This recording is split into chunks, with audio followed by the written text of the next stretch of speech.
Aussi longtemps que le Seigneur, la maladie.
Nous allons ensemble chanter.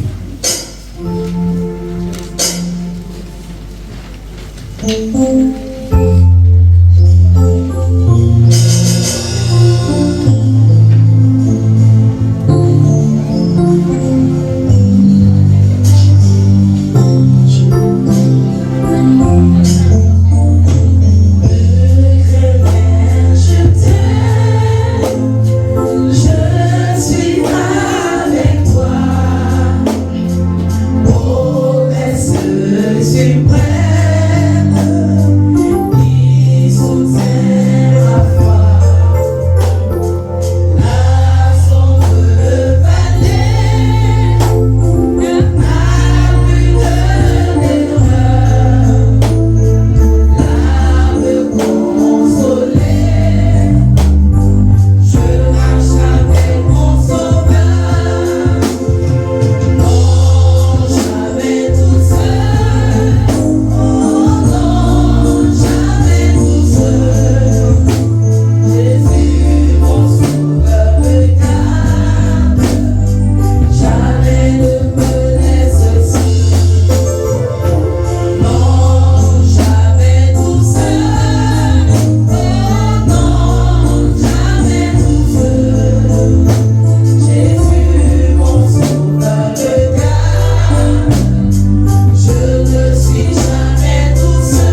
crains rien, courage. Je suis toujours avec toi. Ne crains rien, courage. Je suis toujours avec toi. Ne crains rien, courage. Je suis toujours avec toi. Ne crains rien, courage. Je suis toujours avec toi. Toujours avec toi. Le Seigneur nous demande courage. Il est avec nous. Jamais il ne pourra t'abandonner. C'est en ce moment nous avons besoin maintenant du cœur, afin de croire en cette parole. Autrefois, nous étions habitués à des objets. C'est comme ça que tu vas voir certaines personnes de lieux d'adoration. Il y a des masques, il y a des arbres, il y a forcément une représentation, une idole ou autre chose. Mais nous sommes dans un domaine immatériel. Dieu ne nous laisse aucune chose. Il nous demande seulement que de croire. Avec le cœur. Nous croyons qu'il est avec nous. Dans les moments les plus difficiles, les plus coincés, nous ne voyons pas un être supérieur qui est à côté de nous comme un mari. Mais au-dedans de notre cœur, nous croyons qu'il est là. C'est cela que la Bible nous appelle de croyants. Autrefois, lorsque nous n'avons pas une bonne approche de la parole de Dieu, on pouvait arriver à un certain moment de notre vie, pendant la prière, demander au Saint-Esprit de descendre. Mais pourtant, la Bible dit là où 2 ou 3 sont réunis, il est là. Donc nous croyons déjà qu'il est présent. Il manifeste sa présence par les guérisons, par beaucoup d'autres choses. Nous croyons. Lorsque nous n'avons pas encore une bonne approche autrefois, avant d'effectuer un voyage, Seigneur, accompagne-moi. Alors que la Bible nous dit qu'il est avec nous, qu'il ne nous délaissera jamais. Donc nous croyons dans notre cœur que le Seigneur est avec nous. C'est lui qui nous conduit et c'est lui qui nous ramène. C'est comme ça que notre vie est basée sur la croyance. Il n'y a pas un moment de notre vie où nous ne devons pas croire. C'est comme ça que lorsque tu crois véritablement au Seigneur, ta prière est basée sur des réalités visibles. La réalité est basée, ta connaissance, la vérité, elle est basée sur tout ce que Christ a fait pour toi. Et c'est une évidence. Tu crois qu'il est là. Tu crois qu'il t'accompagne. Tu crois qu'il vit en toi. Quoique tu ne le vois pas avec les yeux. C'est en cela que l'apôtre Paul, nous avons des yeux. Mais les yeux que nous avons, c'est le cœur. Ce n'est pas là, l'ouïe, non. Il dit que Dieu illumine les yeux de ton cœur. Parce que c'est avec ton cœur que tu arrives à apprécier le Seigneur. C'est avec ton cœur que tu arrives à comprendre qu'il est là, qu'il est avec toi. Ce sont des choses qui ne s'aperçoivent pas avec l'œil, non. L'œil, c'est pour les 5 sens, c'est pour l'homme naturel. Mais nous avons des yeux. Et ces yeux, c'est avec notre cœur que nous arrivons à apprécier sa présence dans notre vie. Lorsque nous disons qu'il est là, nous le croyons au dedans de notre cœur. Quoique nous n'arrivons pas à le voir avec les yeux, mais il est immatériel. Il faut l'apprécier avec le cœur. Et si tu n'arrives pas à apprécier avec le cœur, ça sera difficile. Tu as été sélectionné. Tu es un croyant. Et dans ce domaine du christianisme, nous n'avons pas de statuettes. Nous n'avons pas de fétiche. Nous n'avons pas d'animal. Nous avons seulement que la parole de Dieu dans notre cœur et nous croyons en ça. C'est en cela que la Bible nous appelle des croyants. Donc nous devons toujours bien aimer notre Seigneur. Croire et croire. Nous sommes à notre 4e dimanche sur notre séminaire, le séminaire sur l'Église. Aujourd'hui encore, nous allons parler de la croyance, de l'assemblée des croyants. C'est comme ça que longtemps nous avons dit que l'église, c'est le corps du Christ. Et le corps du Christ, c'est l'assemblée des saints.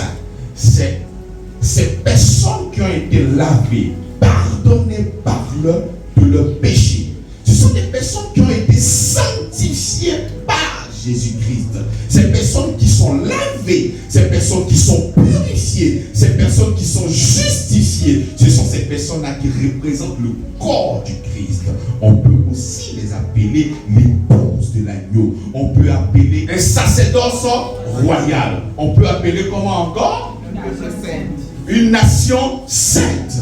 On peut aussi appeler des croyants. C'est comme ça que ceux qui ne croient pas dans la Bible, soit on les appelle des païens, ou on peut aussi les appeler les non-croyants. Mais nous ne sommes pas des non-croyants, nous sommes des croyants.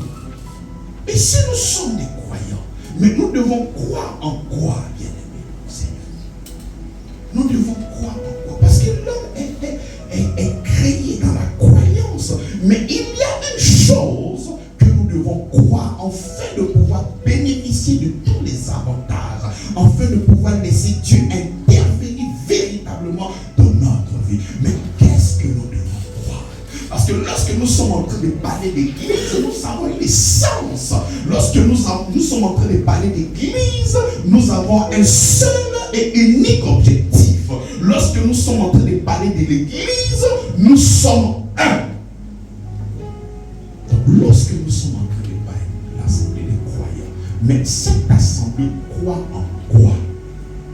Il y en a d'autres assemblées qui peuvent croire en autre chose. Mais quand toi tu t'appelles croyant, mais tu crois en quoi? On peut croire en beaucoup de choses dans la vie. Mais si tu ne crois pas en ce qui est essentiel, bien aimé, tu ne crois en rien.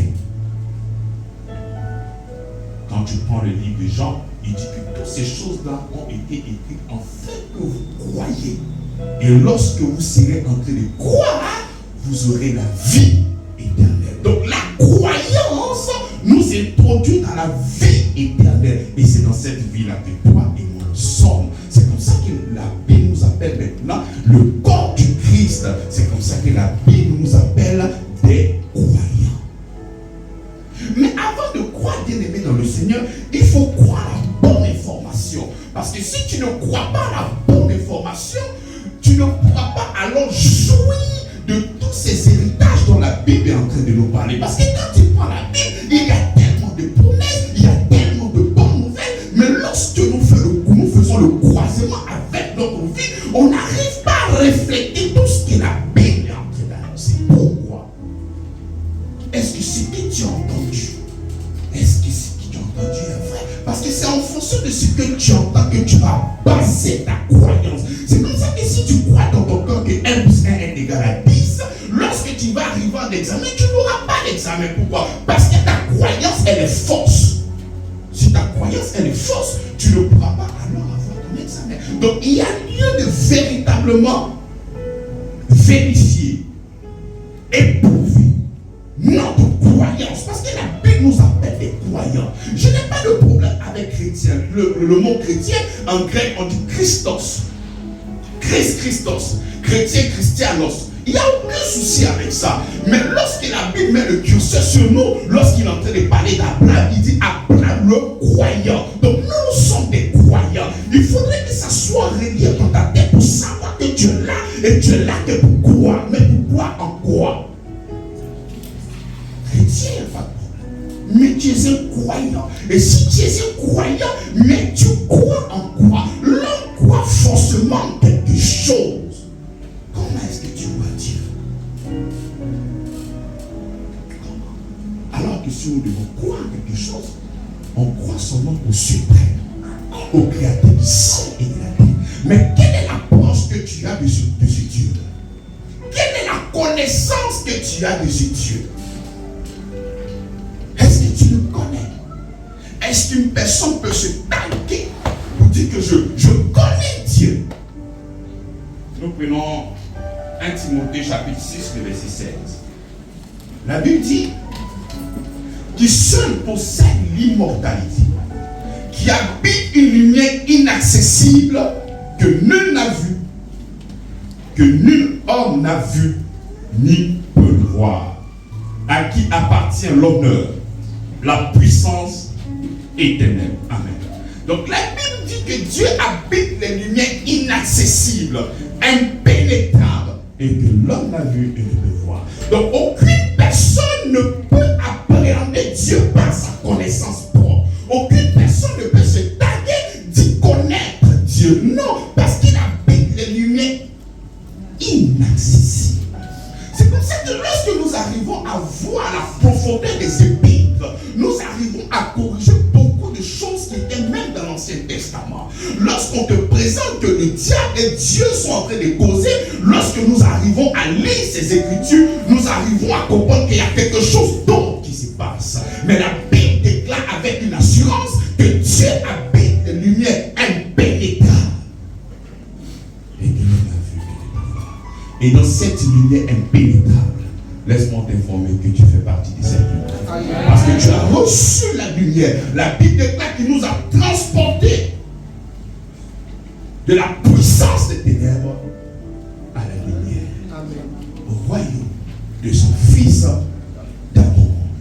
Donc comment est-ce que nous allons alors apprendre ou connaître une personne qui est impénétrable, qui est inaccessible? Mais comment est-ce que nous allons le connaître? Comment? Une lumière impénétrable. Mais pour connaître quelqu'un, il faudrait vivre avec cette personne pour pouvoir parler de quelqu'un, pour pouvoir témoigner d'une personne. Mais il faudrait habiter avec elle. Mais si tu n'habites pas avec elle, mais comment est-ce que tu pourras parler de cette personne avec exactitude? C'est pour cela le Seigneur, dans son amour infini, lui-même viendra dans le seul but de parler de lui. Prenons Jean chapitre 1, le verset 18. Il dit, personne n'a jamais vu Dieu.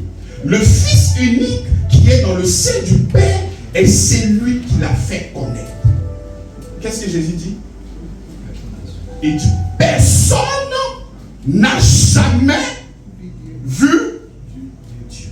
Mais cette déclaration, elle est forte. Parce que là, nous sommes là dans l'évangile des transitions. Il y a beaucoup d'autres livres, des personnes qui se sont hasardées par rapport à la connaissance de Dieu. Mais Jésus vient et il dit quoi? Il dit, personne n'a jamais vu le Fils unique qui est dans le sein du Père, et c'est lui qui l'a fait connaître. Mais pourtant, quand tu vas prendre l'Ancien Testament, tu vas voir beaucoup de personnes qui essaient d'expliquer, qui pensent connaître véritablement Dieu. Il y en a même d'autres qui disent qu'ils l'ont vu. Il y a même d'autres qui disent qu'ils ont entendu, qu'ils ont parlé avec lui. Mais quand le Seigneur Jésus-Christ vient, il dit, personne n'a vu et entendu Dieu.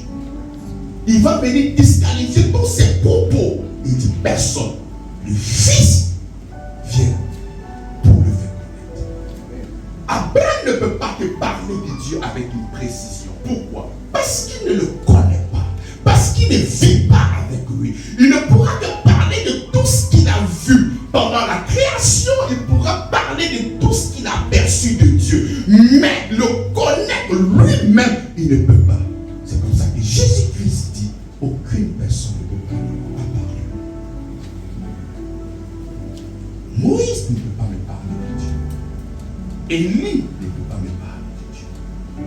Élisée ne connaît pas Dieu. Ruth ne connaît pas Dieu. Tous les prophètes, même qui ont essayé de prophétiser touchant la grâce, ils ont fait l'objet de cette prophétie-là. Il dit, ils ont fait de cette prophétie l'objet de leur recherche et de leur investigation. Parce que même ce qu'ils ont annoncé par rapport à l'amour de Dieu, c'était quelque chose qui était assez fort pour eux. Ils n'arrivaient pas à comprendre. Ils parlaient des choses dont eux-mêmes n'avaient pas la connaissance. C'est comme ça que quand tu vas prendre l'Ancien Testament, où on te présente Dieu et amour, ça n'existe pratiquement pas. Parce qu'ils n'ont pas cette connaissance. reconnaissant. L'Ancien Testament peut te parler de la puissance de Dieu. Lui qui divise la mer, lui qui est le créateur, lui qui fait ci. Donc on ne fait que commenter ce qu'il fait, ce qu'il a produit. Mais sa valeur intrinsèque, ils ne peuvent pas connaître parce qu'ils ne sont pas avec lui. La seule personne qui peut venir commenter ça, c'est celui qui est dans son sein. Mais qui est dans son sein? Qui est dans son sein? Donc aucune personne ne peut se targuer de vouloir parler de Dieu avec une précision. Ils pourront seulement que annoncer ce qu'ils ont vu de leurs yeux.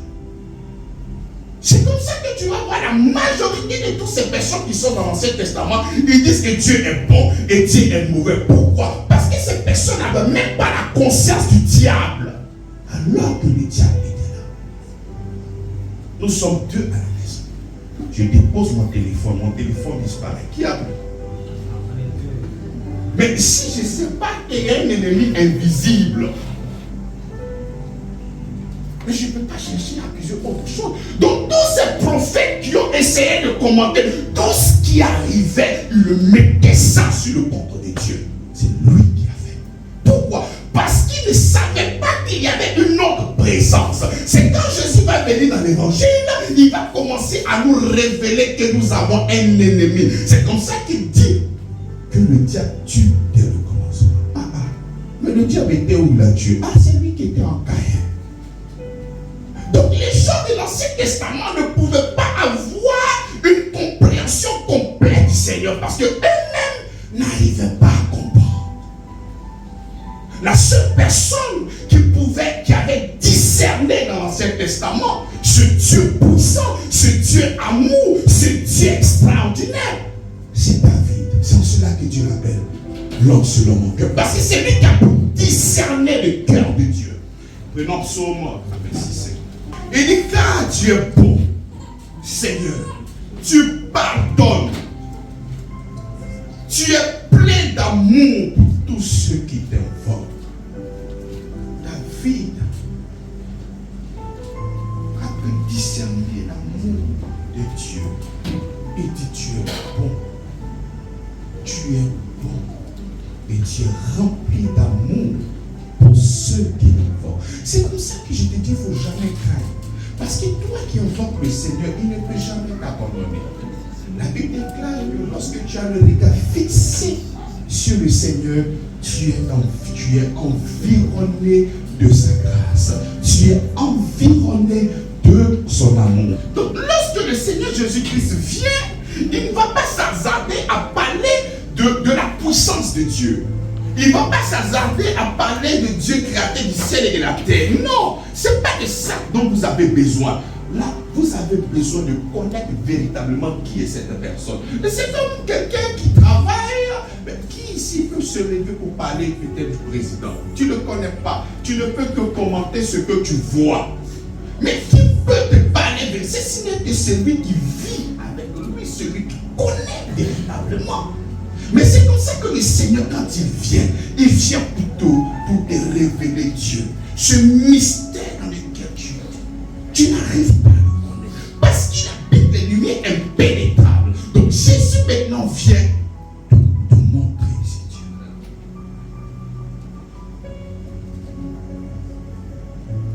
Il dit qu'il est amour. C'est comme ça que Jean chapitre 3, le verset 7 dit, car Dieu a tant aimé le monde, l'intensité de son amour, qu'il a donné son Fils afin que tu comprends le Fils qui est la vie éternelle. Donc Jésus va venir mettre le curseur sur l'amour de Dieu. Il dit il n'y a pas un plus grand amour que de donner sa vie pour ses amis. Donc tout le langage de Jésus est porté sur l'amour de Dieu. Et quel genre d'amour? Un amour inconditionnel. Un amour fort. Un amour qui ne se repose que sur sa bonté. Ce n'est pas un amour qui se repose sur de l'argent. Ce n'est pas un amour qui se repose sur des mérites. Mais c'est un amour qui se repose que sur lui-même, sa propre bonté. C'est comme ça que l'amour que Dieu a pour toi est un amour inconditionnel. Il ne regarde pas ce que tu fais. Il ne regarde pas ce que tu as donné. Mais il regarde à lui-même son amour parce qu'il t'aime toi. Voilà pourquoi, quel que soit Le problème, il ne faut jamais penser que Dieu ne t'aime pas. Tu as tué, tu as été vagabond, tu as vendu la drogue, mais quoi d'autre? C'est rien. L'apôtre Paul a tué les chrétiens. Il dit, Paul, pourquoi me persécutes-tu? Mais cette personne-là a été sélectionnée, choisie afin de faire connaître le mystère de Dieu. Mais est-ce que toi, tu as tué les chrétiens? Qu'est-ce que tu as fait qui est pardonnable? Tout ce que tu as fait est inférieur au sacrifice de notre Seigneur Jésus-Christ à la croix de Golgotha. Donc, quel que soit le problème, il est là, il a cette capacité de te pardonner, de te laver et de t'accepter comme son enfant.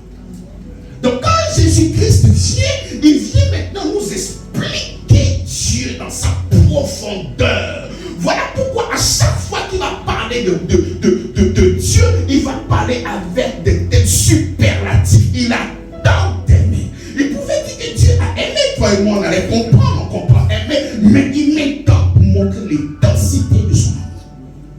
Il a tant aimé.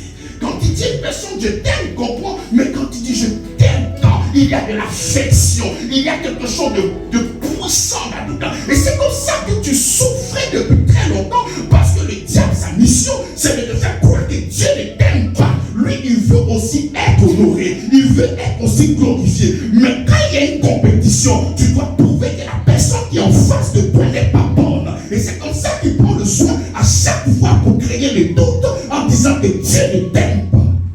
Ce dont nous souffrons, c'est l'amour de Dieu. C'est l'amour de Dieu. Les gens souffrent parce qu'ils ne savent pas que Dieu les aime. Les gens souffrent parce qu'ils ne savent pas que Dieu les aime. Le jour que tu auras la conviction dans ton cœur, en croyant dans ton cœur avec assurance que Dieu t'aime, adieu l'échec. Parce que ça te donnera la force de pouvoir braver toute difficulté. Donc quand le Seigneur Jésus-Christ vient, il va commencer à nous parler de quoi? Il va commencer à nous parler de l'amour. Et vous connaissez le principe de l'amour. L'amour ne s'achète pas. L'amour ne se mérite pas. C'est l'amour des êtres humains qui peuvent être conditionnés par beaucoup d'autres choses. Mais lorsque nous sommes en train de parler de l'originalité, on ne parle pas de la copie, on parle du caractère du ciel et de la terre. Donc si nous voulons définir véritablement l'amour, on ne va pas regarder l'amour d'un être humain, nous allons regarder l'amour de Dieu. Et l'amour de Dieu est un amour inconditionnel, qui ne se repose que sur sa bonté, sa miséricorde et son amour à l'extrême. C'est ça, Dieu. C'est ça, Dieu. Mais pourquoi dans ta tête penses-tu que Dieu ne t'aime pas? Tu penses que celui qui est à côté de toi est supérieur à toi, supérieur de toi? Tu penses que celle qui est à côté, qui a une grande maison, elle est supérieure à toi? Mais non. Parce que c'est quand tu vas concevoir ces choses dans ton esprit, tu vas penser c'est pour ça que Dieu l'aime que moi. Mais Dieu nous aime au même niveau. Quand tu vas prendre Jean chapitre 17, il dit, moi en eux, toi en moi, en fait qu'ils soient parfaitement un. Et que le monde connaisse que tu m'as envoyé et que tu les aimes comme tu m'as aimé. Et que tu les aimes. Que tu les aimes. Donc Dieu aimait au même niveau qu'il a aimé Jésus homme sur la terre. Est-ce que tu comprends ce que les gens disent? Dieu aimait au même niveau qu'il a aimé Jésus homme sur la terre. C'est comme ça que lorsqu'il était en train de faire le baptême, il a dit, celui-ci est mon fils bien-aimé en qui j'ai mis toute mon affection. Donc si c'est aussi vrai pour Jésus, c'est aussi vrai pour toi qui écoutes cette parole. Si c'est vrai pour Jésus, c'est aussi vrai pour toi. Parce qu'il dit, et que le monde connaisse que tu m'as envoyé et que tu les aimes comme tu m'as aimé. De la même manière qu'il a aimé Jésus, homme sur cette terre, c'est de la même manière qu'il t'aime toi et moi.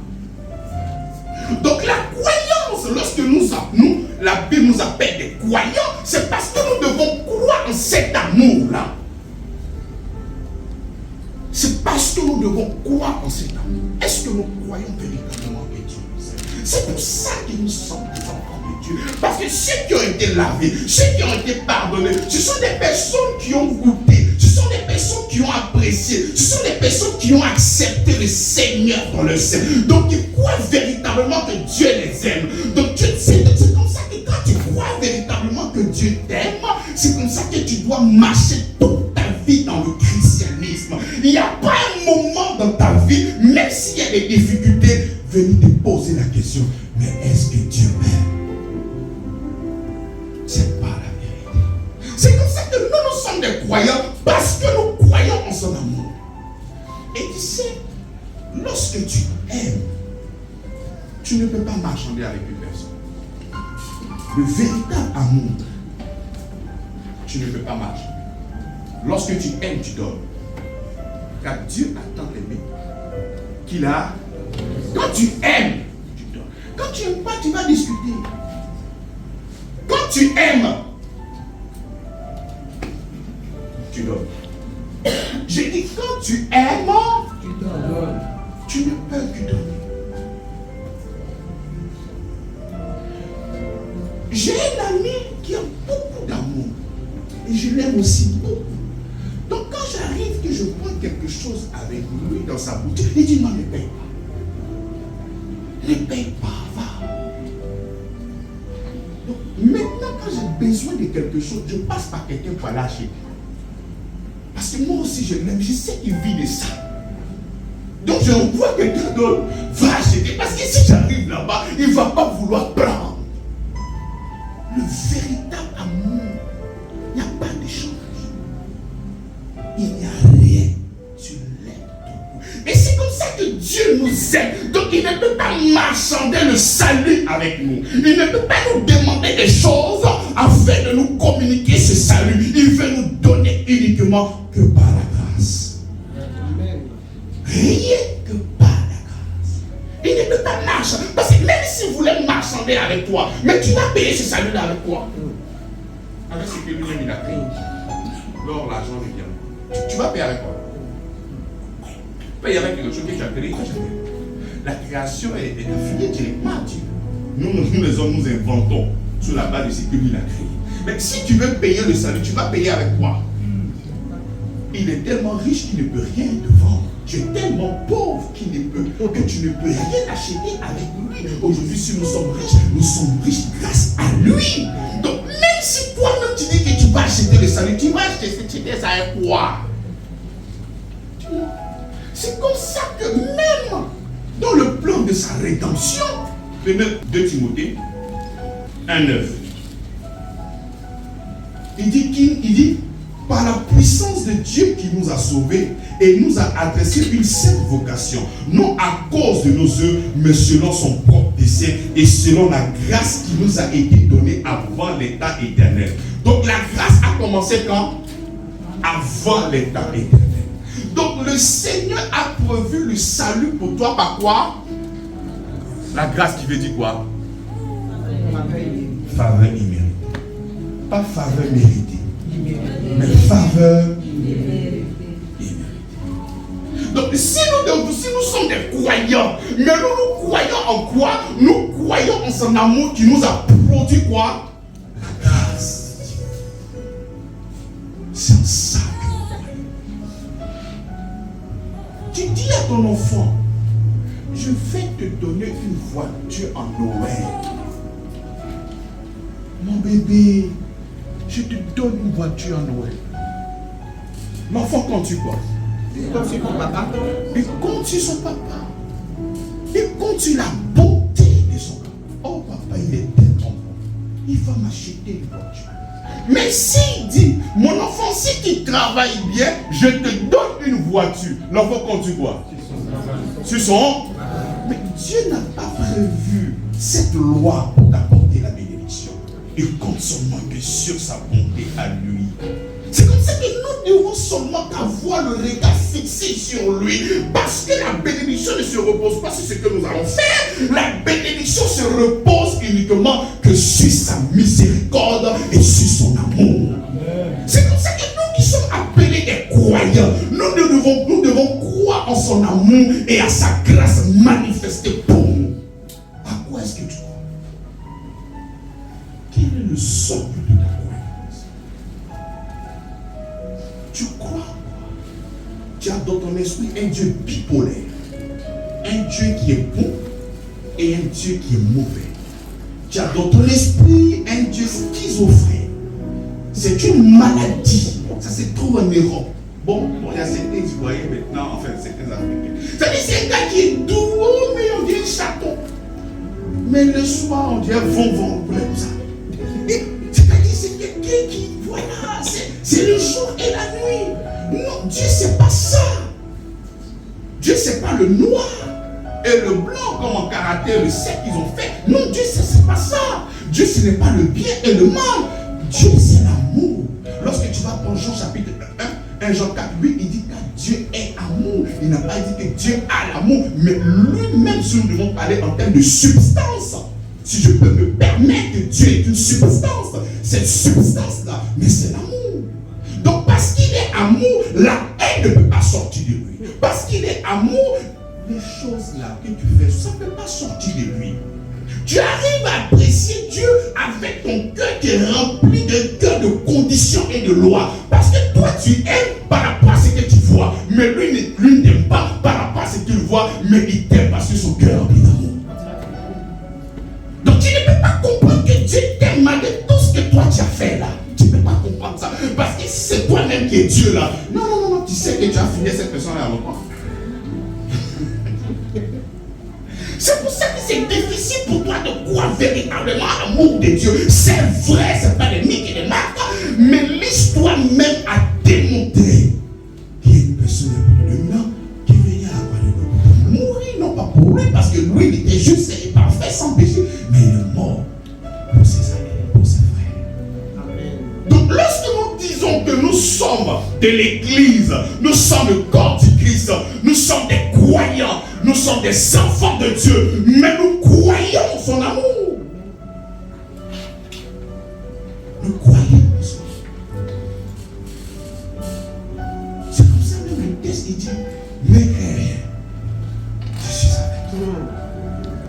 Donc quand c'est comme ça, tu sais que papa est là. Il n'y a rien qui est si serein. Ah là là. Papa est là. Tu sais, le pilier de la famille autrefois, c'était la vieille en 96. Donc, à la rue Princesse, on jouait les poker, on était des bons barabons. Le vieux a commencé à nous mettre un peu dans le bon, venez, on va travailler, mais le jour que la vieille est décédée, ça fait un choc. C'est comme si tout le monde est devenu conscient. Parce que le mur n'est plus là. Il faut t'amuser. Le mur a disparu. C'est comme ça que tu commences à te mettre en avant. Tu parles.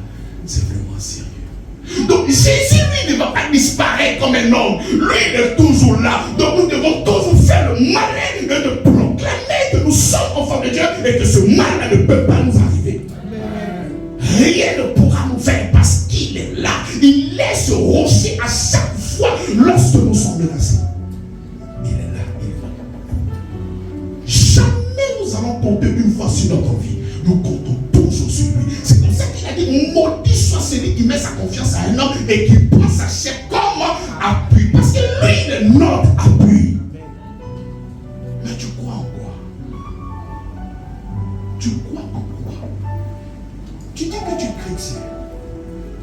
C'est comme ça qu'il y a des personnes peut-être parmi vous. Vous avez entendu Jésus. Vous avez le cœur vivement touché. Vous l'avez accepté. Et le reste de votre vie, vous n'avez plus continué dans l'amour du Seigneur.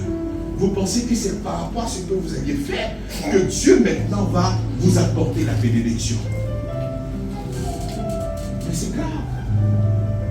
Prenons Galates. Tu sais, les épîtres, la majorité, c'est l'apôtre Paul qui les écrivait. Il les écrivait en réponse de certains besoins dans chaque église. Il a écrit près de 14 épîtres. Donc chaque épître a sa réalité. En fonction de ses défis, en fonction des problèmes qui rencontre chaque église, l'apôtre Paul va écrire. Nous voyons une épître qu'on appelle l'épître aux Corinthiens. Là-bas, c'était des personnes, il y avait une personne même qui était tellement dans les bêtises qu'il partait sortir avec la femme de son père. La femme de ton père, c'est ta mère. Même si peut-être c'est pas elle qui t'a engendré. Mais lui partait sortir avec la femme de son. Mais c'est pour vous expliquer un peu la gravité des bêtises que les gens de Corinthe étaient en train de faire. Même la Sainte Seine, ils faisaient gris-gris pour manger la Sainte Seine. C'est là-bas qu'il y avait des conflits. Alors qu'il dit je suis de Jésus-Christ, l'autre dit je suis de Paul, l'autre dit... Donc il y avait beaucoup d'enfants et l'apôtre Paul était vraiment déçu. Il dit la première fois que je suis venu, j'ai parlé comme à des enfants. Mais là encore, je ne peux pas vous parler comme à des grandes personnes, mais encore à des... Il était découragé. Parce que tout ce qu'ils étaient en train de faire, c'était vraiment n'importe quoi. Ils marchaient selon la chair, ils vivaient comme des païens. Mais lorsqu'il arrive en Galate, avec toutes les bêtises que les gens de Corinthe faisaient, quand il commençait l'année, il dit vous laissez Jérusalem. Vous qui avez été sanctifiés, je reconnais la grâce de Dieu dans votre vie. C'est-à-dire, malgré les bêtises, il y a le protocole qui est présent. Il y a la manière, il y a la salutation. Mais quand il arrive à Galate, là-bas c'est grave. Il est tellement fâché, il est tellement en colère qu'il va dire, mais qui vous a envoûté? Mais qu'est-ce que ces personnes ont fait plus que les gens des Corinthiens pour que l'apôtre Paul puisse parler, mais qui vous a envoûté? Tellement il est choqué. Galates chapitre 3, le verset 1.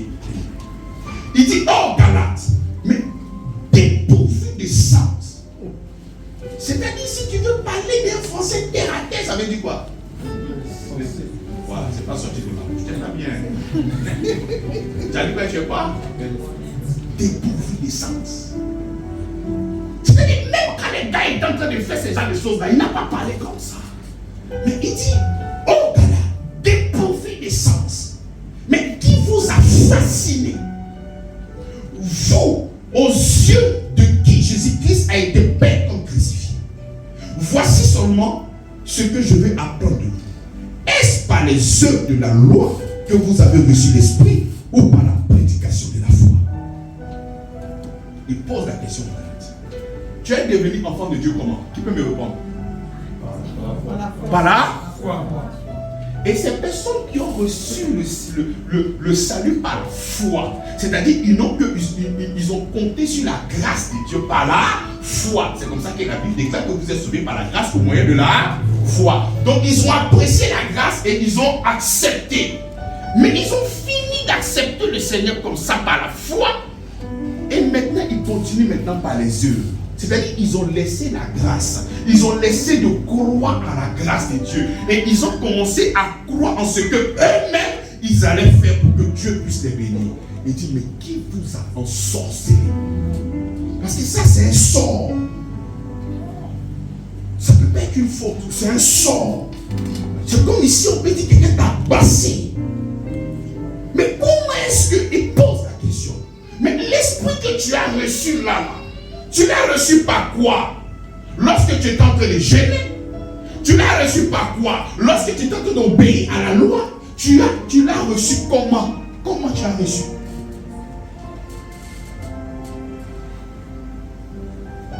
Voici seulement ce que je veux apprendre de vous. Est-ce par les œuvres de la loi que vous avez reçu l'esprit ou par la prédication de la foi? Vous êtes tellement dépourvu de sens après avoir commencé par l'esprit, vous voulez maintenant finir par la chair. Il a dit en haut là-bas qu'ils étaient, mais là il vient encore amplifier. Vous êtes tellement. C'est comme ça que nous qui croyons véritablement au Seigneur Jésus-Christ, nous croyons en son amour qui nous a produit la grâce. Donc nous ne pouvons pas nous détourner de ça et commencer à penser sur ce que nous-mêmes nous allons faire pour que Dieu puisse nous bénir. Mais non! Nous avons commencé par la grâce, nous terminons par la grâce. Colossiens chapitre 2, verset 6. Il dit ainsi donc, comme vous avez reçu le Seigneur Jésus-Christ, marchez en lui. Comment est-ce que j'ai reçu Jésus-Christ? Par la grâce, au moyen de la foi. Donc de la même manière que j'ai reçu la vie éternelle par la grâce, au moyen de la foi, c'est comme ça que je vais recevoir la guérison par la grâce, au moyen de la foi. C'est comme ça que j'aurai cette promotion par la grâce, au moyen de la foi. C'est comme ça que j'aurai mes enfants par la grâce au moyen de la foi. C'est comme ça que j'aurai. Quoi encore? Par la grâce au moyen de la. Et tout ce que nous serons maintenant en train de faire ici sur cette terre n'est que la réponse à son amour. Mais ce ne sera pas la cause de ma richesse, la cause de ma réussite, la cause de quoi que ce soit. La seule cause, c'est Christ, ce qu'il a fait. Sa grâce qui nous a communiqué. Et nous devons uniquement que compter sur lui. Donc nous qui sommes des croyants, et ce principe-là a existé avec Abraham.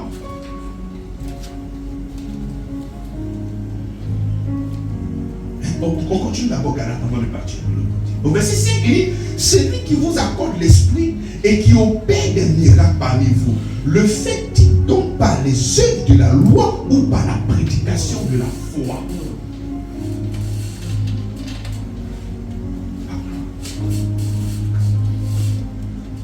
Il pose la question.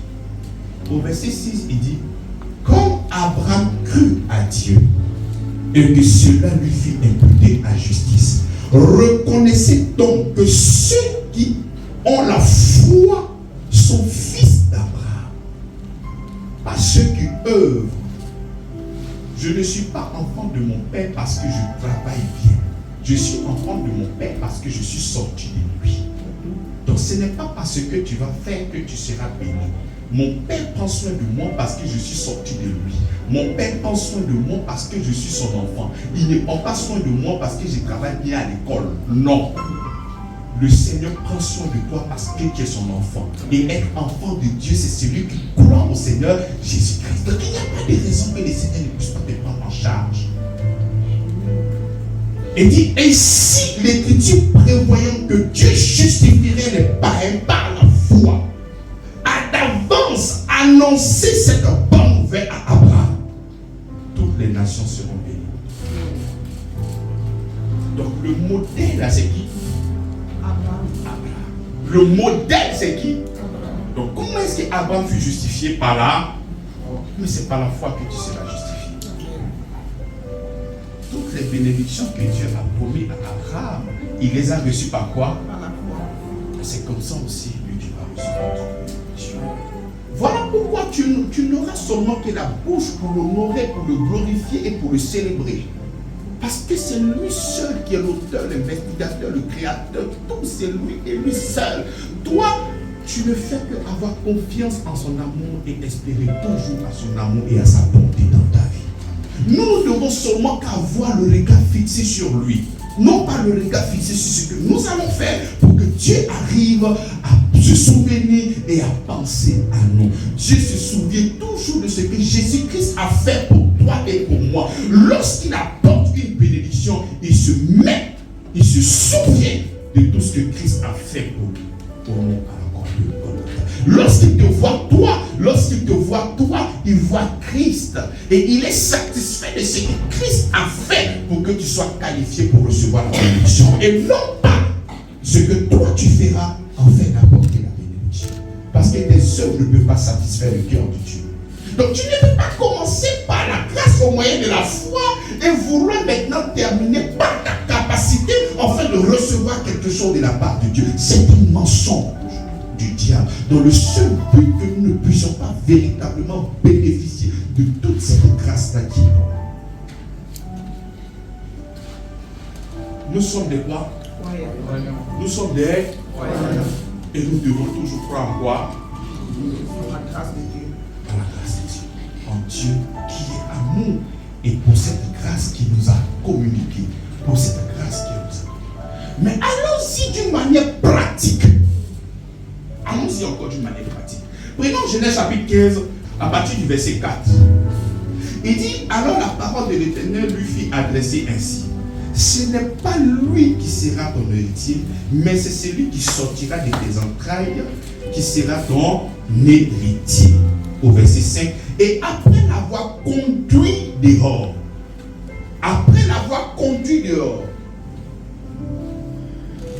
le Seigneur va prendre Abraham, et il va le conduire où? Qui va continuer le texte? Avant de rien. C'est-à-dire le Seigneur va conduire qui? Il va le prendre pour le conduire. Et puis, il dit, regarde vers le ciel. Regarde. Et compte les étoiles. Et compte les étoiles. Si tu peux les compter. Et il lui dit, telle sera ta postérité. Donc tu vois, le Seigneur envoie Abraham. Et il demande à Abraham de quoi? De faire quoi? De regarder. Donc, il quoi? Abraham fait quoi? Regarde le ciel. Ses yeux sont fixés. Et il continue, il dit quoi? Et compte les étoiles. Et compte les étoiles. Donc Abraham en train de faire quoi? Il essaie de compter. Parce qu'il ne peut pas compter. Et il dit quoi? Si tu peux les compter. Si tu peux les compter. Et il lui dit. Et il lui dit. Telle sera ta postérité. Telle sera ta postérité. Et qu'est-ce qui vient après? Abraham eut confiance en l'Éternel, qui le lui imputa à justice. Abraham eut.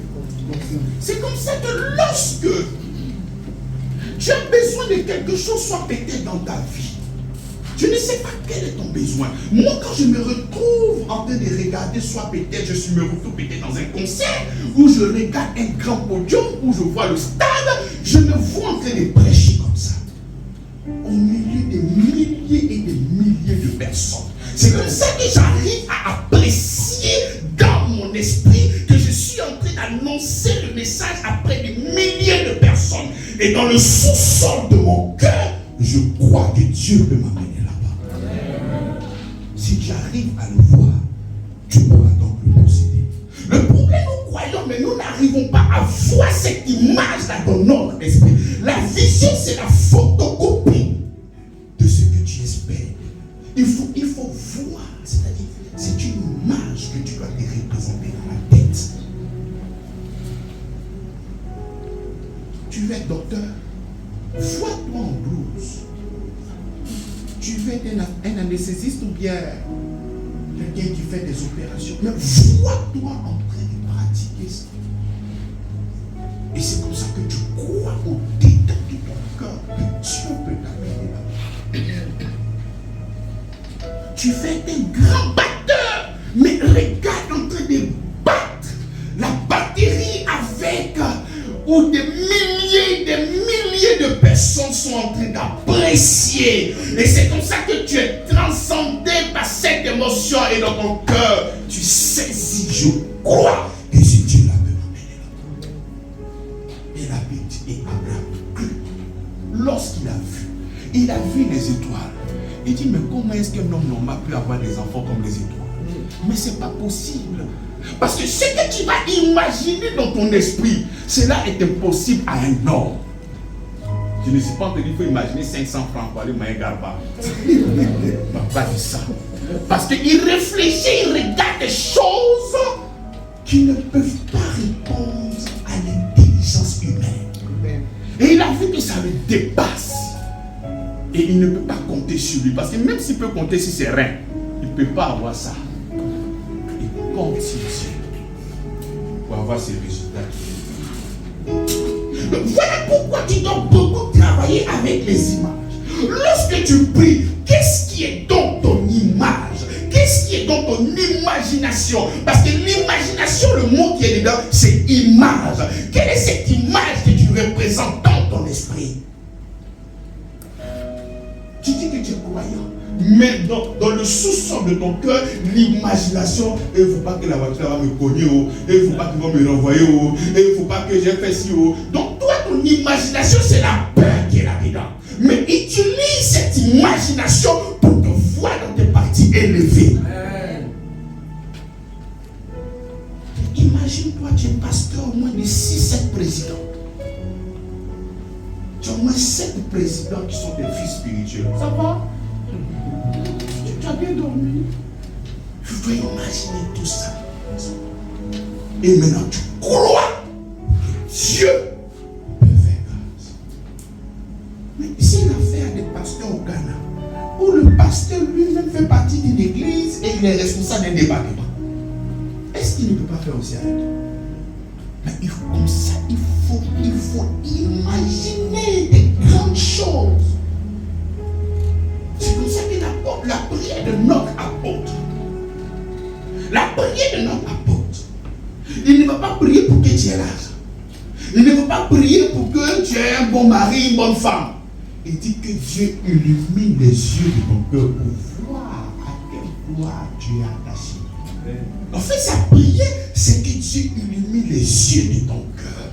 Parce que tu ne connais pas la richesse qui est derrière toi. C'est parce que tu ne connais pas la richesse que tu passes ton temps à chercher à avoir telle ou telle chose. Mais si tu réalises la grâce de Dieu et l'infinie richesse qu'il t'a donné, tu vas passer ton temps à vouloir jouir de tout ce qu'il t'a donné et non pas chercher encore d'autres bénédictions qui ne sont même pas ouvertes.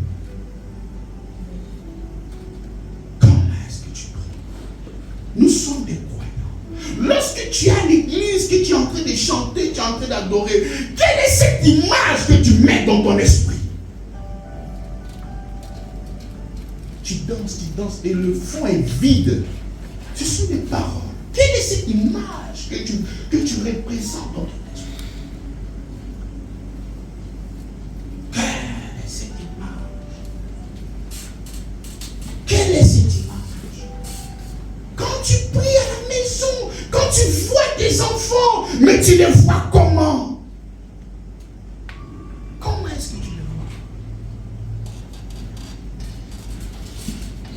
Et c'est comme ça que tu vas aller très loin dans ton imagination. Et tu comptes maintenant sur le Seigneur. Parce que tu sais que par ta capacité, tu ne pourras jamais y arriver. Donc tu ne comptes maintenant que sur lui et lui seul. Voilà pourquoi tu dois avoir de grandes visions dans ta vie. Tu dois avoir de très grandes visions. Tu ne dois pas avoir peur de pousser ton imagination assez haut. Pourquoi? Parce que c'est lui qui va réaliser ça. Amen.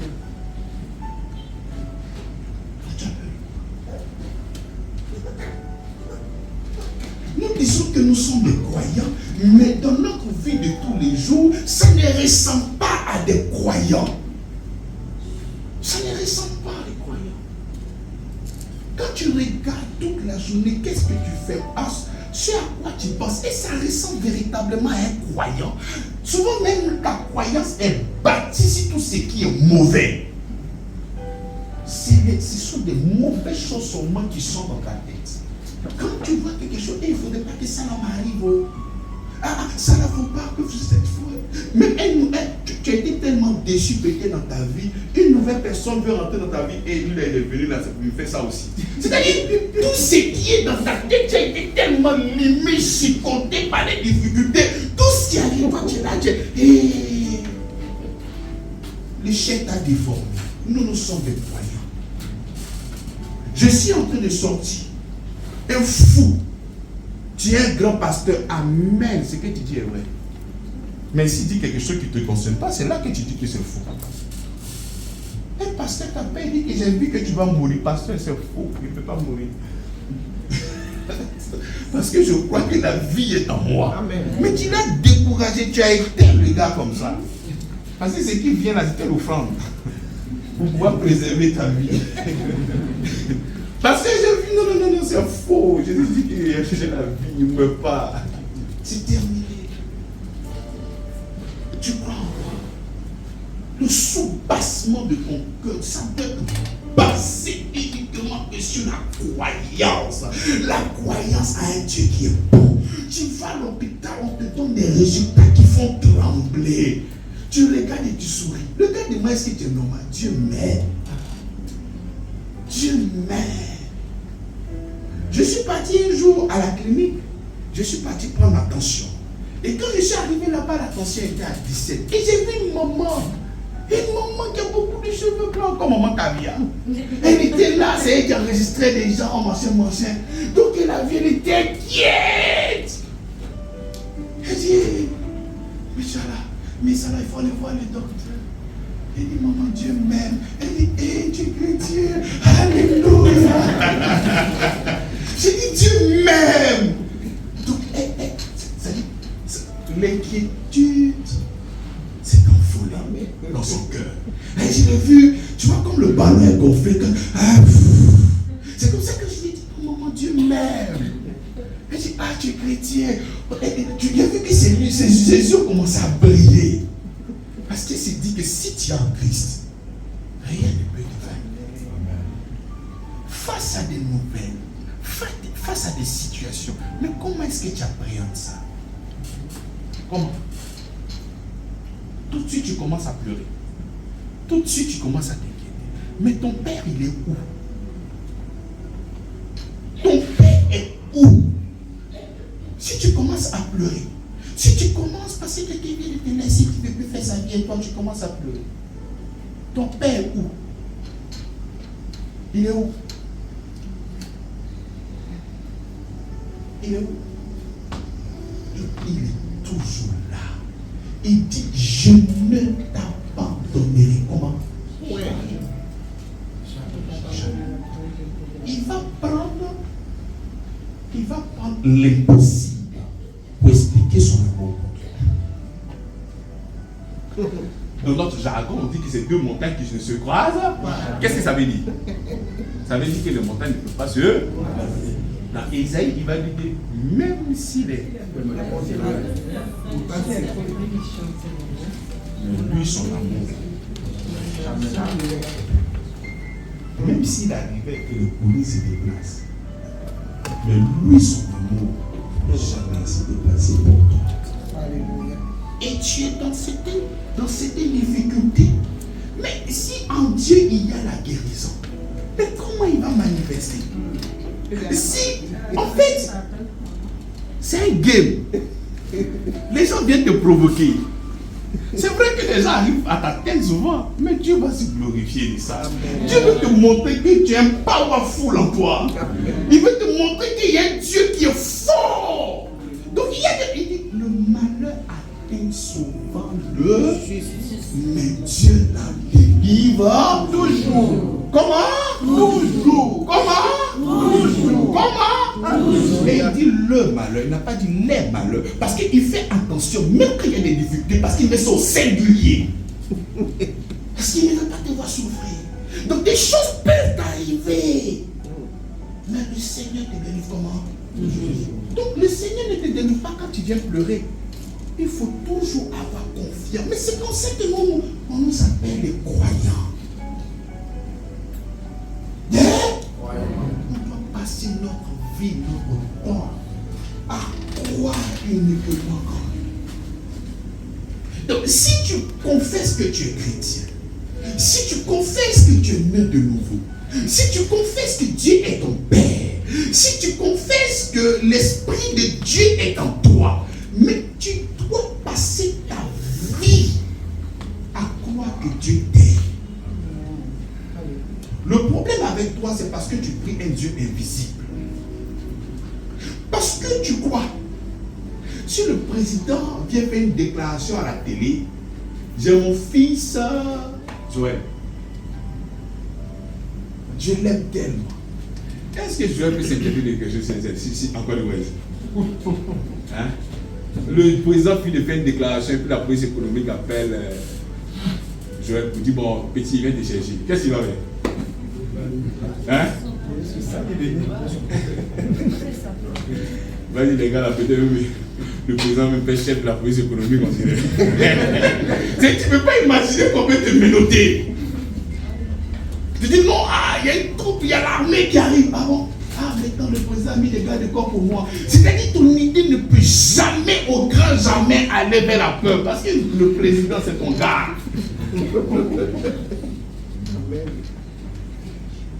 Tu te lèves, tu vois, il y a des snipers. Ah, alors Joe, tu envoies des gardes de corps pour moi maintenant. Tu ne peux pas imaginer, les gens veulent me tuer. Qu'est-ce qui est non? Toi, tout ce que tu vas voir, tu vas penser que c'est pour ta protection. Mais toi, tu es enfant de Dieu. Tu n'es pas l'enfant d'un ministre. Tu n'es pas l'enfant d'un président. Mais l'enfant de celui qui a créé tous ces hommes-là. Il dit qu'il t'aime. Et toi, quand tu vois quelque chose, tu trembles. Mais attends, tu es croyant depuis quand? Tu crois en quoi? C'est comme ça qu'il y a beaucoup de personnes qui ont accepté le Seigneur Jésus-Christ. Au lieu de croire maintenant qu'ils sont délivrés de la puissance des ténèbres, ils sont devenus enfants de Dieu et ils croient toujours que les libations, les envoûtements, les liens de sa famille crient toujours sur lui. Mais ta croyance est située à quel niveau? tu crois que le sorcier peut te vaincre ou tu crois que le Seigneur t'a débarrassé de toute la sorcellerie de tes pères. Parce que tu n'es que le résultat de ce que tu crois. Tu n'es que le résultat de ce que tu crois. Si tu es là, tu vis dans cette inquiétude, dans un point fini, parce que le sorcier peut me bouffer, parce que le sorcier a gâté mon entreprise, parce que c'est lui qui est l'auteur de tout ça, c'est lui qui m'a créé des problèmes, cette maladie, c'est lui qui m'a donné. Mais toutes les informations que tu as, c'est au niveau du diable. L'information qui est dans ton esprit concernant Dieu, c'est peut-être 2%. Le reste, c'est le diable. Mais comment est-ce que tu peux penser fortement à quelqu'un qui ne t'aime pas? Le diable qui ne t'aime pas, tu penses tous les jours à lui. Je sais que c'est lui qui est l'auteur de ça. Eh Seigneur. C'est-à-dire même quand tu prononces le nom de Seigneur dans ta bouche, c'est parce que le diable t'a tapé. C'est-à-dire que tu ne penses pas à Dieu comme ça parce qu'il est bon, parce qu'il est amour. Donc tu ne fais que parler de lui lorsque le gars te tape. Comme si c'est lui-même qui déclenche ta prière, c'est le diable. Et puis tu dis que tu es croyant. Tu es croyant aux œuvres du diable ou tu es croyant aux œuvres du Seigneur Jésus-Christ? Tu crois en quoi? La Bible est remplie d'héritage pour nous. Pas de promesses, d'héritage. L'héritage t'appartient déjà, c'est pour toi. Et ce n'est pas des mensonges. La Bible ne ment pas. Mais la condition pour que tu puisses voir toutes ces choses se réaliser dans ta vie, c'est que tu dois toujours croire en ce que la Bible dit de toi. Si tu ne crois pas, ça sera difficile. Nous bénissons le Seigneur. On va se lever.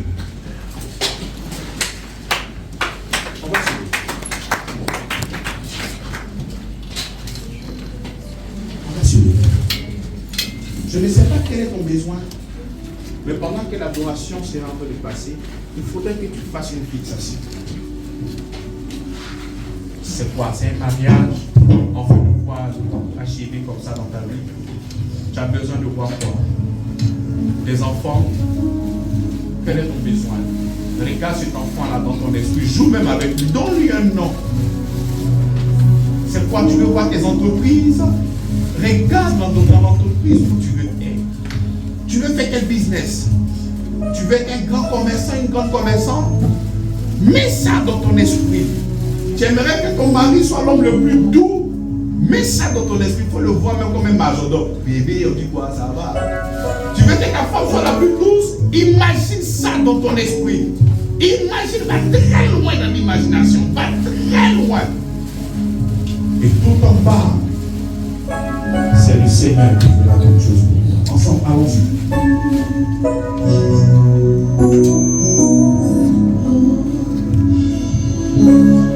Il veille sur moi, Jésus sauveur, sur la croix.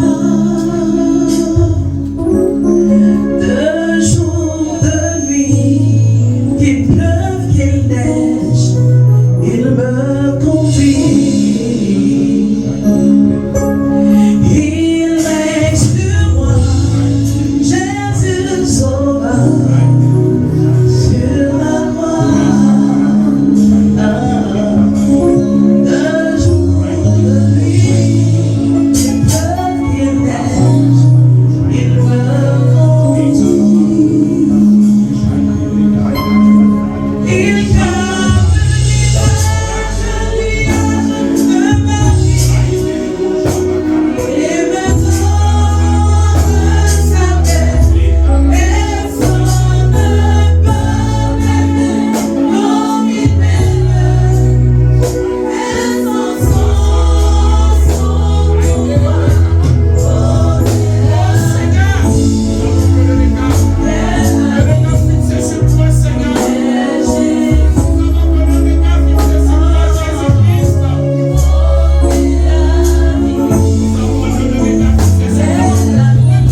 réponse à cette imagination que tu viens d'avoir dans ton esprit. Au nom de Jésus-Christ, ça se réalise dans ta vie maintenant. Au nom de Jésus-Christ, nous serons là pour le célébrer. Nous serons là pour le glorifier et le témoigner ce qu'il a fait encore dans notre vie. Nous bénissons ton nom au nom de Jésus-Christ.